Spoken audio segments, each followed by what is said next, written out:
मंत्री गणेश नाईकांचा शिंदेंच्या ठाण्यात आज जनता दरबार आहे। शिंदेंच्या बालेकिल्ल्यात नाईकांचा वारंवार होणारा जनता दरबार हा राजकीय दृष्ट्या चर्चेचा विषय ठरतोय।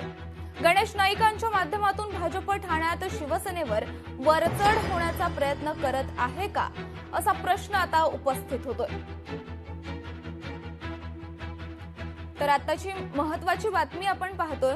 मंत्री गणेश नाईकांचा आज शिंदेंच्या ठाण्यात जनता दरबार आहे आणि शिंदेंच्या बालेकिल्ल्यात नाईकांचा हा वारंवार होणारा जनता दरबार आता राजकीय चर्चांना तोंड फोडतोय। गणेश नाईकांच्या माध्यमातून भाजप ठाण्यात शिवसेनेवर वरचढ होण्याचा प्रयत्न करताय का, असा सुद्धा प्रश्न आता उपस्थित होतोय।